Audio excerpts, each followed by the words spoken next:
Connect. All right, we're back live again. Sorry, we lost connection there for a moment. We're gonna have to get a dedicated ISP for both of us Wow. to do this because the family is upstairs, playing Fortnite, watching Netflix. Yeah, I know. And doing spreadsheets. So we're gonna probably have to work on our bandwidth a little bit. But anyway, so yeah, so we were talking about the IR thing, and I am an admin of a musician's website, a very odd musician's website. I sent you there a few times to follow some of our things. Man, it was probably about a year and a half ago. It's a little bit of an odd site. The guys on there are really, it's a tight bunch of guys. It's pretty much fallen off with it. There's only a few guys posting on there now. But I got very close with a few of them. And one of them had piped in and is always piping in on my posts about gear and stuff. And had mentioned that that I sold them on the Captor, and I was like, I'm not trying to sell the Captor because I'm not giving him any money on it. But it's an inexpensive way to really have a good piece of equipment to silently record. So that was my only point on it, is that I have to do things with a budget. So I don't have unlimited funds for this stuff. Well, I mean, that's the thing too. So a lot of these guys, and I'll just call them out. They get given shit. We don't get shit. Pete Thorne gets given, and all these guys saying, "Oh, it's not an endorsement." But I mean, by the way, I'm not really sure how you keep getting like the Oxbox or the the Wazoo, the Boss one that's out now, which is supposed to be really, really a nice piece too. Anything from that to the, so why is that loose? Who makes that the Rock Crusher, which is probably a really good one too. Oh yeah. I know the one. I don't know. Yeah, and I had a THD, attenuator, and it was great. It was definitely different sounding than the amp just wide open, but that was the original take on that. Between the power break, like from Marshall or Tom Scholl's, probably works great. Probably sounds like when you plug in, it probably exactly like the Boston record, right? So so I guess Tom Scholl's was probably the first IR, really, right? Yeah. But everything else was just taking the 100-watt Marshalls or the 50 watts and just turning them down. Yeah. Now what you're doing is fascinating, because you take that to the next level where you're interfacing with your computer, you're recording low in the house.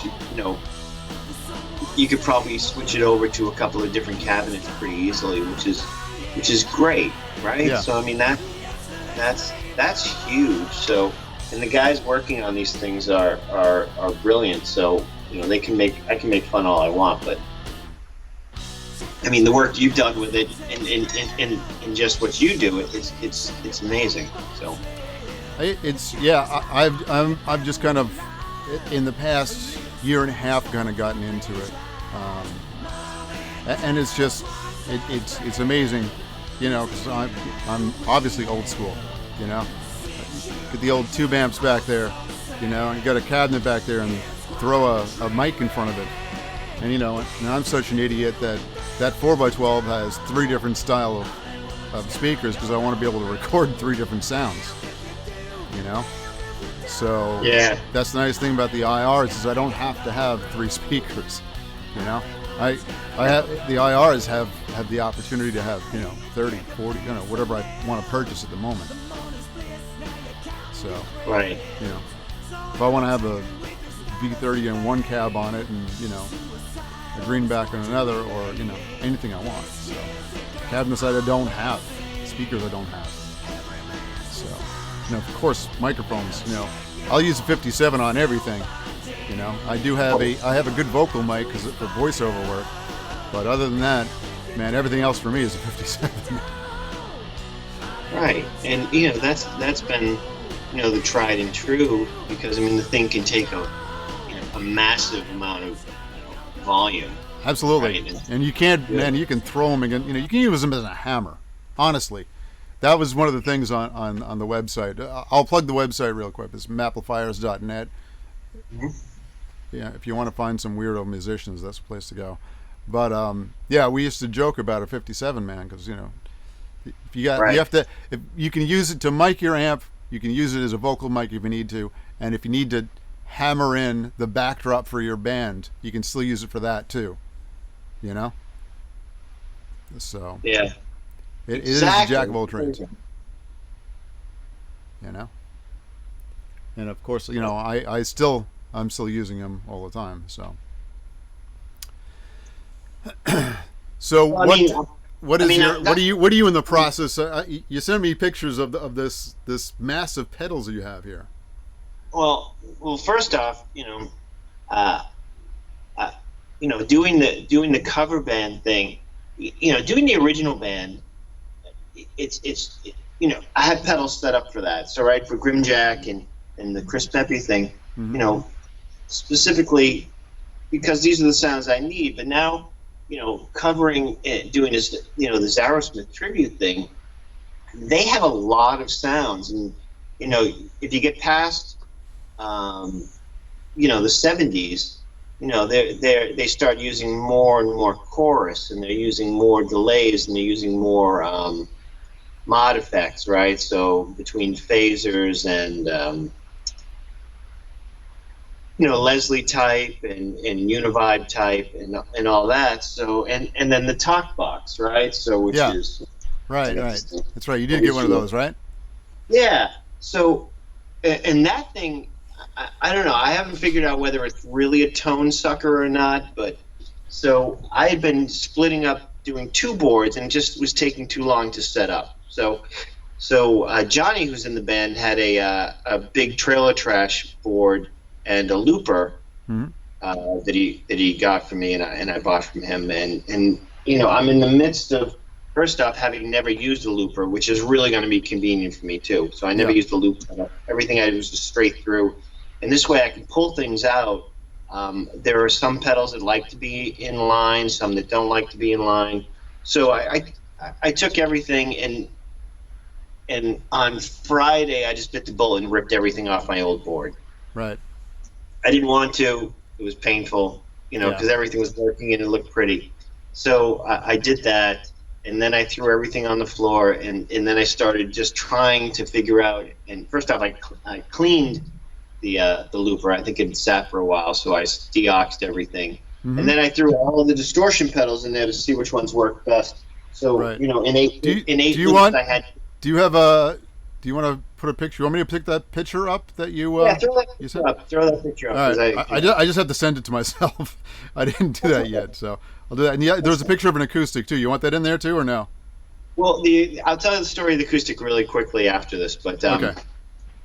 So what we did was, what I did was I just pulled everything and just started playing with every single distortion, and I switched between two amps. So I have my JCM 800 combo, which is really a JMP. Yeah. Because it's a 1983. It's just a straight. There's no loop. There's nothing. It's just a 6550 beast of an amp. And then I have the Jubilee, and I was comparing the two, and they both sounded great, but they sound different. Right. And different pedals go with different things. So I've been using my OCD pedal, or one of them. I have three OCDs because I have got a problem. But I have almost three of everything. 'Cause I Oh was yeah. setting up You and the 3 OCDs, boards. man. I know, and I got to get the new one. I just haven't done it, and I know he's still having that. Oh, the sale Germanium? on The yeah, GE the one, Germanium right? one. So I want that. So I'll probably do that. Once we get that stimulus check that I was going to just spend on weed. So, Yeah. but so I'll step that up anyway. So I was seeing which distortions work best with each amp, and it turns out that the JMP, the 4104, loves every distortion pedal. It doesn't care. It's like, oh, that's a good one. Oh, that's a good one. But then when I got to the Jubilee, for my primary drive, it liked one of the reissue tube screamers I have better than the OCD. Okay.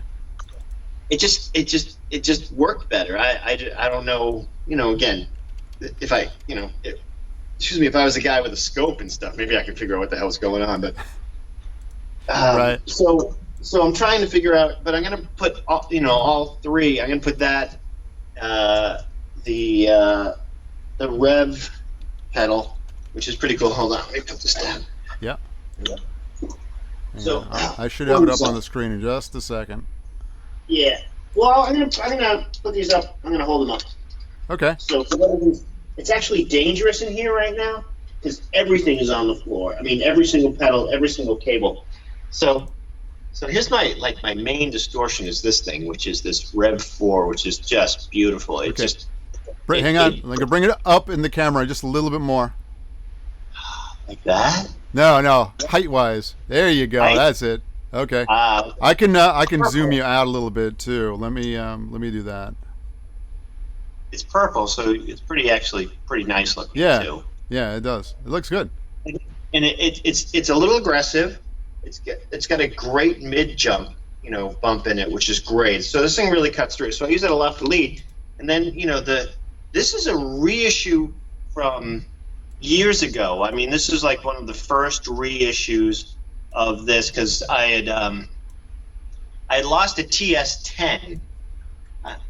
I would leave pedals all over the place all the time, so I replaced the TS10 with this.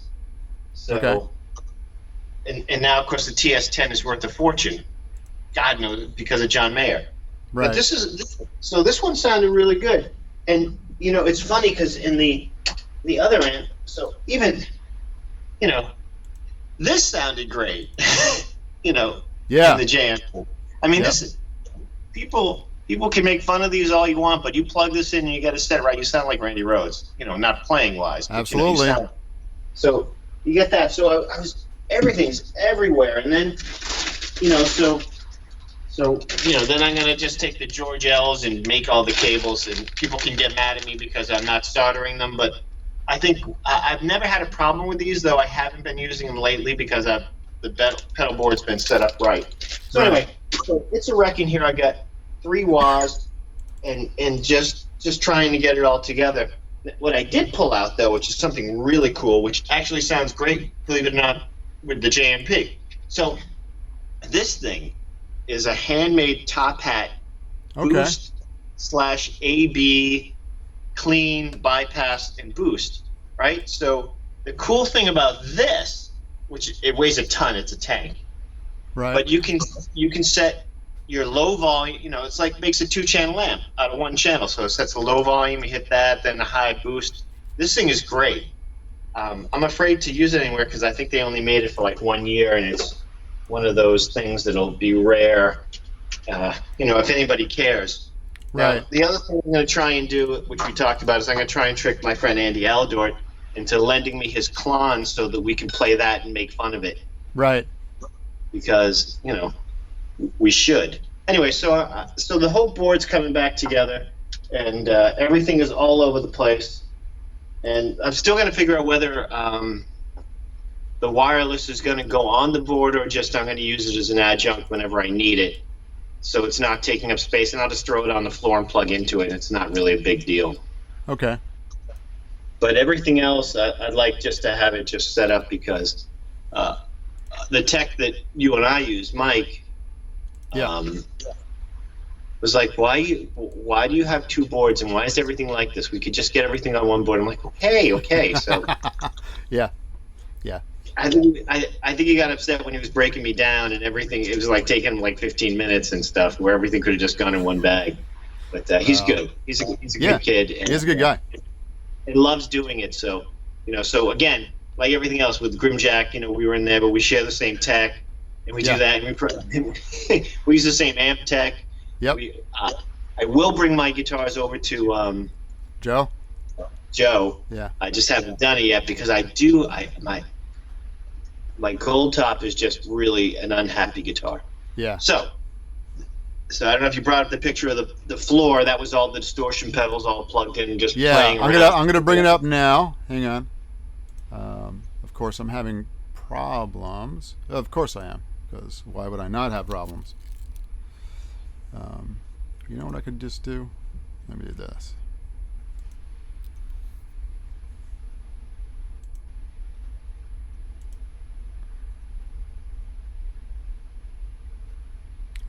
me see.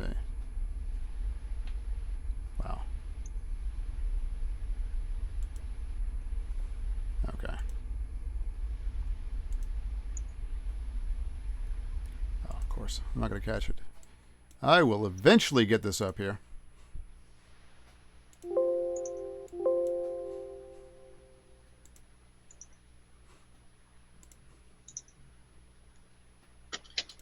So. It will not. Now it won't let me even do this. Yeah, it's fine. It's fine. So the other thing is, so that should be done by maybe next week, and we can talk about that, and I can go through some of the sounds, and I can set up.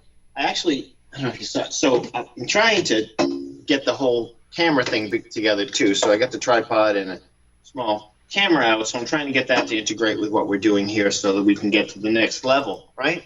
Right. So again, it's actually really dangerous in here trying to walk through because there's 3 pedal boards taken apart. I'm going to leave the Reinhardt pedal board. I'm not going to touch that. I'm not going to take anything off it. I'm just going to leave that the way it is because it's fine. But anyway, so I sent you the picture of the acoustic. So what a fun thing that some of the local musicians here have done, including Jason. We on Saturday we've been posting. One of the guys in this group picks out the band, and this week was the Stones, and so the week before was the Beatles, and things got a little crazy, and I was still trying to get my head together around this thing, so we didn't get it done. But this week, decided we would do Wild Horses, and so I set up the living room. I covered the window, put that thing in there, and put the guitar out, and we did a kind of a Sundays version of the Wild Horses, and everybody else did some great stuff, including Frank Farrar, who's just an amazing guitar player, did Love in Vain. So he's like, follow her to the... I mean, he did it so good. And Roland did a great version of Ruby Tuesday. I mean, just everybody did a great thing. And my friend Nini, who's the lead singer for Antigone Rising, did a great version of Beast of Burden. She's a slide player. Yeah. And she just crushed it. And you know, she's got a great voice. And it was a lot of fun because everybody posted their stuff. And then the local music bar had a live thing where they were playing some of the other people throughout the evening. And so it was a pretty good musical night last night. So anyway, so that was it. And if I can get a copy of the video, I'll send it over to you so that we can post it on the page. You got the pedals are up there now. Cool. All right. But that's just the mess that everything was. Yeah. So on the screen right now is a picture of you talking and the pedals. So. Oh yeah, there it is. Yep. So yeah, can you see it? Okay, good. Yeah, that's distortion land. So that's all the distortion pedals in the loop. And there's, like I said, there's 2 reasons why I did that. First off was because you know I got to plug in all the distortion pedals and do that. Right. But the other thing was to see if all the loops were working correctly, see if they were clean and everything. So I had a little noise on the 3rd one. I cleaned it up with some deox, cleaned out the thing, moved the jacks in and out, cleaned it all, and everything's fine now. So I just made sure everything was working correctly. The tuner out works; it kills everything, goes right to the tuner. Okay. So that's out of the thing. There's a send return loop for wah and a couple of other things if you want to run them in there but not in the loop. So it's actually pretty good. I was gonna go and I was looking at some of the really advanced loops that are programmable and everything, but they were they're a lot of money. Like the Oxbox. I mean, it's like $800 for a really great programmable looper for 8 channels, but and MIDI figured. At some point maybe. So anyway, so that's what I did with that, and that's what's going to end up. And then the next thing, is again with the acoustic guitar was just me setting up the room and getting the lighting right for that, and that was just a living room concert of. Right. I'm actually setting that up now. Let me see if I can get that on the screen for us. Yeah, let me see if I can get a quick screenshot of the other one and send that to you. No, I can't. So anyway, so that's where. All right.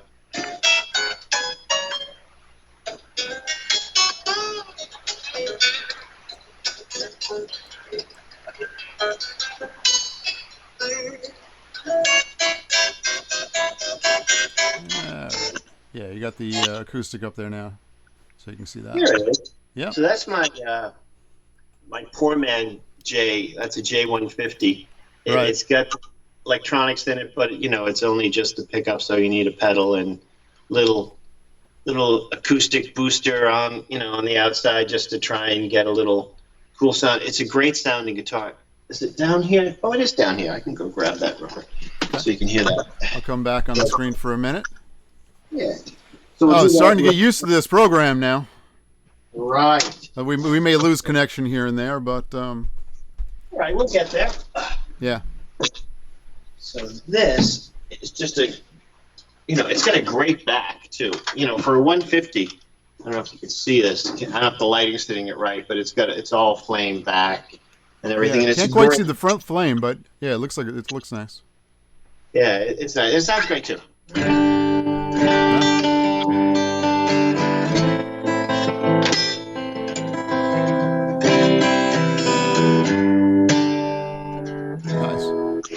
So it's a great guitar, and it's fun to play. It's very temperamental with the weather.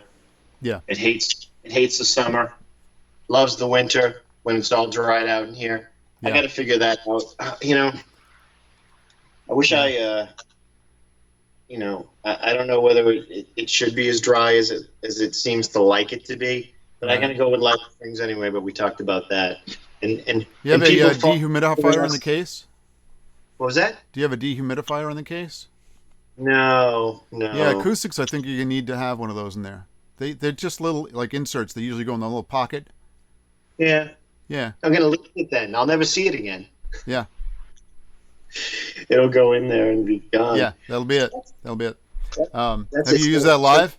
I mean, because the one thing about acoustics, man, they look beautiful. They sound great, and I love recording them. But, when it comes to live, man, every time... They just have that sound. I've been lucky. I've never played loud live with it. Okay. I've done some acoustic shows with people. I don't think it certainly couldn't handle an electric show. As being that a guitar as playing rhythm on it. Right. It would be horrific. I think. Yeah. And I've seen people do it and do it well. Billy can do it. He's done it with acoustics for years. Yeah. And stuff and had it work. Yeah, I mean, I do November Rain, and I've always had to do acoustic in that. You got to get one of those sound hole covers to start with. If you don't have that, you're totally fucked because the thing just starts to wobble, and then the thing and this is coming up this week for this week's how-to will be how to use an acoustic guitar with an IR, and see, that'll be good. Yeah, now.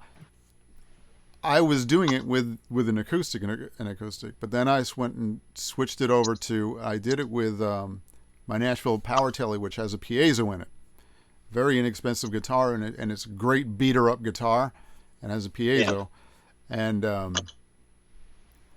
I used it the first time at 89 North, and it sounded fantastic, and I thought it sounded good, but I couldn't tell until I get a call on Tuesday from Bruno.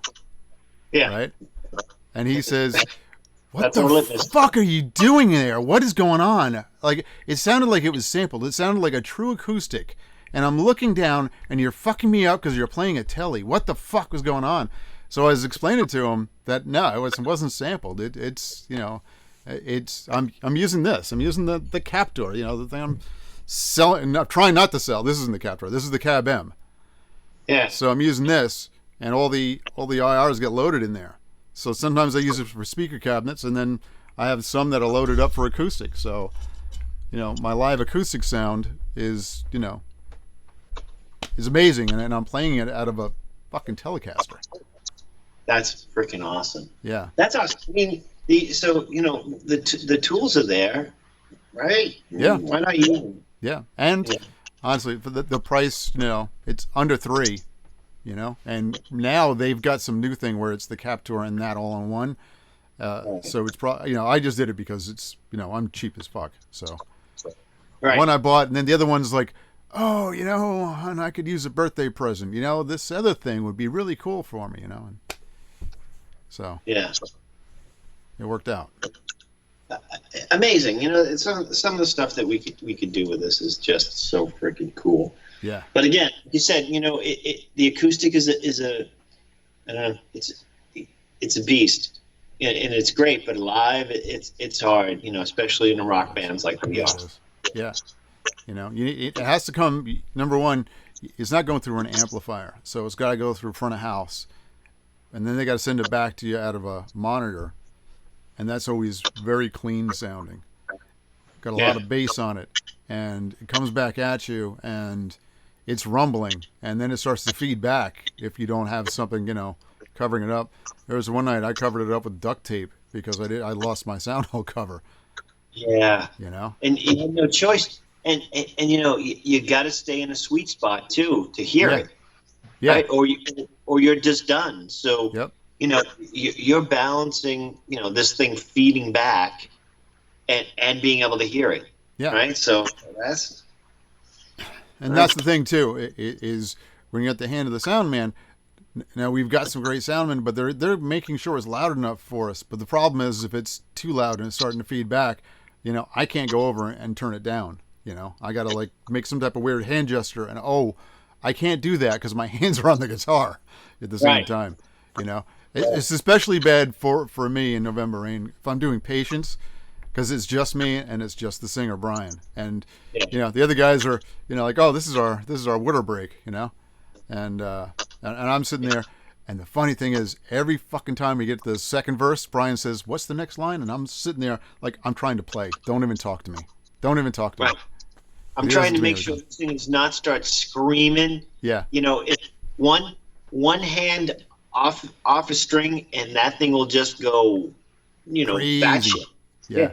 It'll just fucking go, I'm free. Yeah. Just scream. Exactly. So that's pretty cool. So those are the, and these are some of the things we're going to talk about, guys.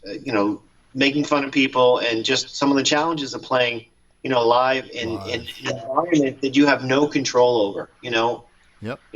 As great as Bruno is, Bruno's not always there. And, we're going to have Bruno on stage too, doing stuff. So it's fascinating, man. You're dealing with, and there's a lot of good sound people, but the nuances of doing some of this stuff and trying to sound good and not be a dick is hard.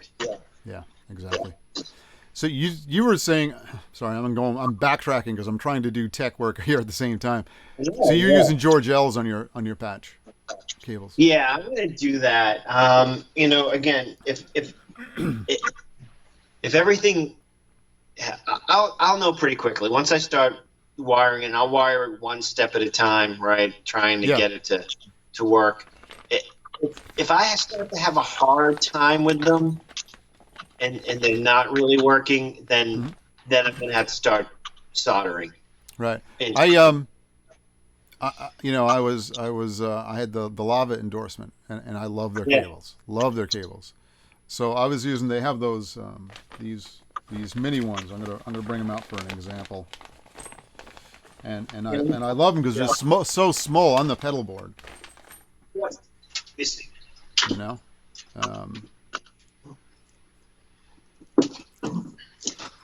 Yeah, you got to bring it really close for us. Yeah.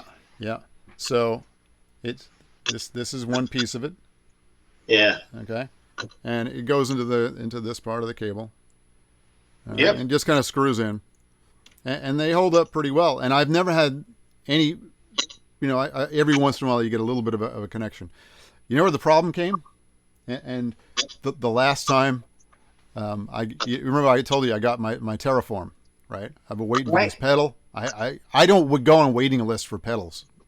That's not true. I do. I am a dick. I was waiting for it. I have a King Tone. So I do. He does. Look, but I have George L. Yeah. So the very tip of this Yeah. was stuck in the Terraform. Just the tip? Just the tip. It came out looking like, like this, with no tip on it. Just the tip. You just get the tip in there. Just Just the tip. It's just the tip. So it doesn't count. Yeah, Right? it doesn't. So yeah, it didn't until I was like, oh, just pull the. This has happened a couple times with these, where the tip is coming off. So usually I just undo the pedal and I can push it out. Or sometimes there's enough.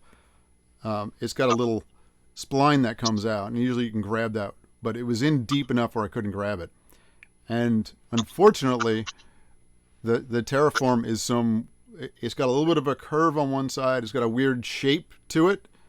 It's not a regular square. I don't want to pull it off my board. It's a fucking pain in the ass. My board's a pain in the ass. Everything is on my board with cable ties. The Terraform is a small pedal.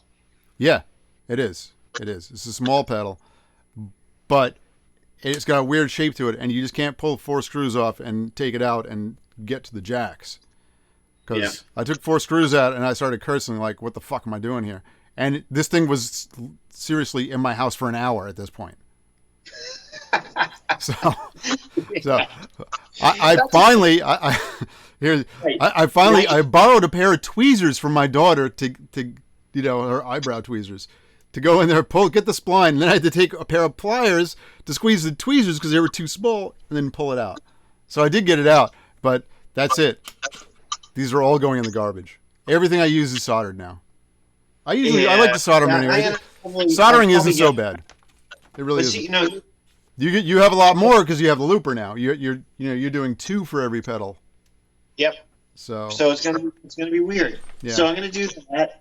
But again, and if I have to solder everything, that means I got to buy a solder station. I have a soldering iron, but I mean that's not going to cut it for this because you need the heat, right? You need the right heat to get it done. I mean this thing.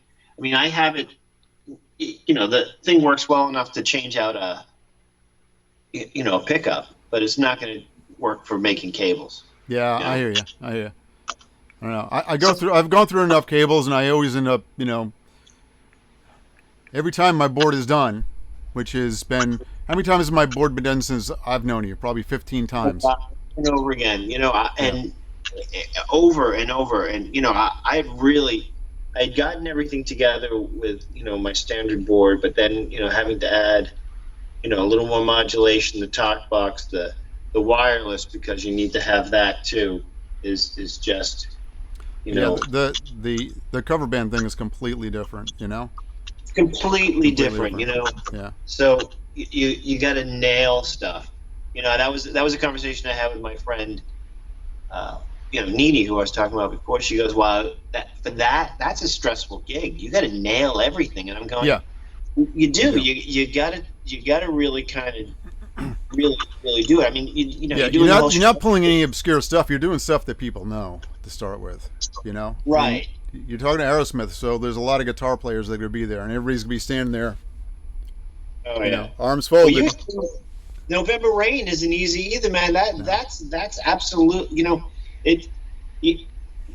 Aerosmith has a spectrum of songs, right? I mean, it's 40 years of music. You were doing this microcosm of like 6 years, and there is every single one of those songs. There was. That's almost a finite number of songs, where Aerosmith is like almost infinite. There's like 95 or 100 songs you can go through, but you got to nail them all.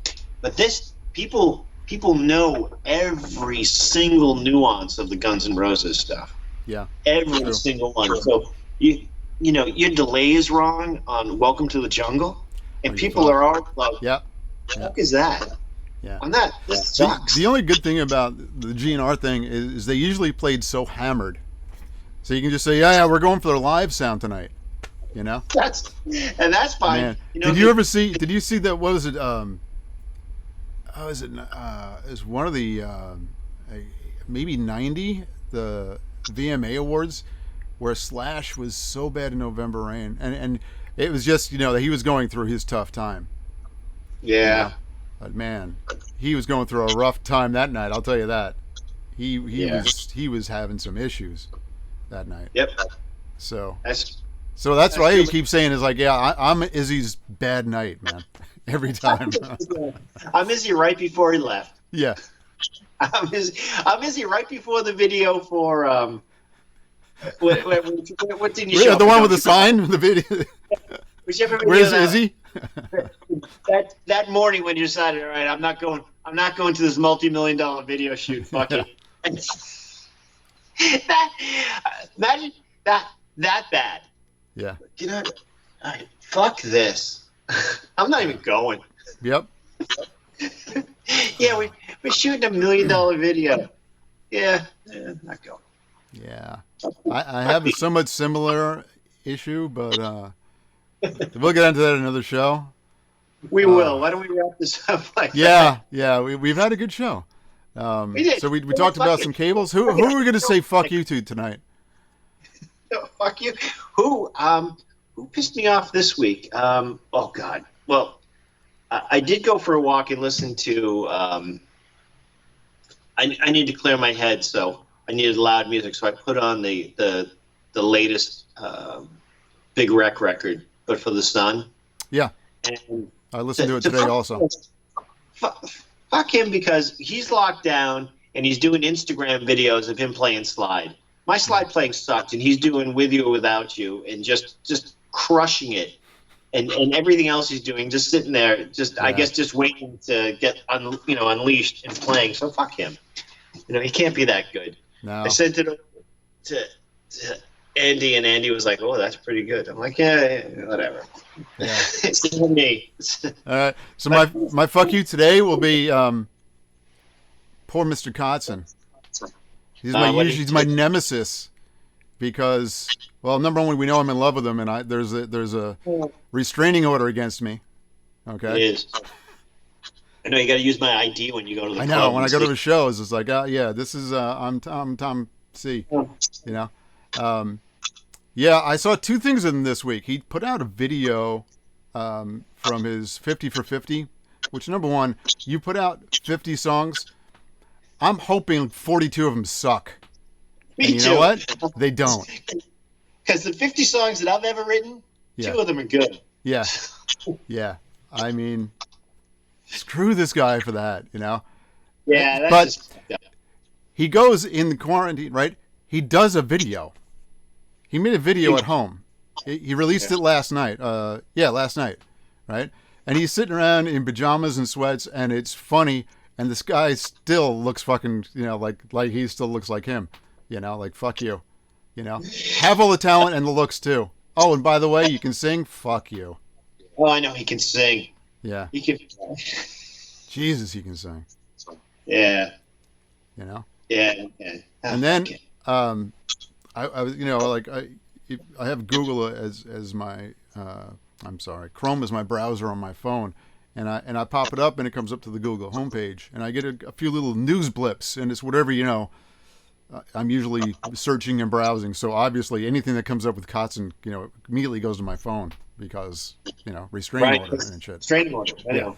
So it pops up, and there was an interview from Japan about him in his studio. It was done not that long ago. Cool, really good stuff, man. He's a character, man. I remember just to one of the funny things that he, in Guitar World magazine, they have these brief interviews of your worst time on stage and all this. Yeah. And somebody asked him something about his looks, and he goes, I am doing everything I can to make myself look like shit. I am drinking too much. I am smoking too much. I am not taking care of myself. I'm tired of people picking on my looks. I'm like, yeah. What? Fuck. I'm tired of being so pretty, is what he's saying. I'm tired of looking so good and singing and playing guitar. Yeah. I'm just yeah. It would be easy to fix. Just a quick car accident. You know who drummed on his album too, by the way? No. Yeah, he did. Right, because why not? Right? Yeah. You know what? We'll do an episode of me playing the drums because that'll just be fucking hysterical. I have him over here too, so we could do the drums and we would both be terrible. I have to program drums in. The drum episode will be coming up, people. Yeah. You wait. Yeah. Yeah. You'll That's see. the one you can skip. You'll do that Christmas night or something, and nobody's going to watch. Bad enough we're doing an Easter show. The only reason people will watch this at all is because they're trapped at home. Yeah, exactly. Right. And they're probably drunk at this point. And I saw that when we were on, of course, our other arch nemesis, fucking Thorne was on too. Yeah. Yeah. So I'm not doing this anymore. When the quarantine's over, then we're doing it because Yeah. people might be interested. But in the meantime, while Cotton's sitting in his sweats and people are watching that, we're sitting here trying to get this to go. So yeah. anyway, So. dude, it's always a pleasure talking to you and catching Great, up man. on this. Hey, everybody, And have a good to night. warn, sooner or later, we're going to be in the same room. Yeah. Yeah. That's going to we be are a going to do problem. that. So, Sounds good. All right, Anyway. people, we're going to sign off. see you, Joey. All right.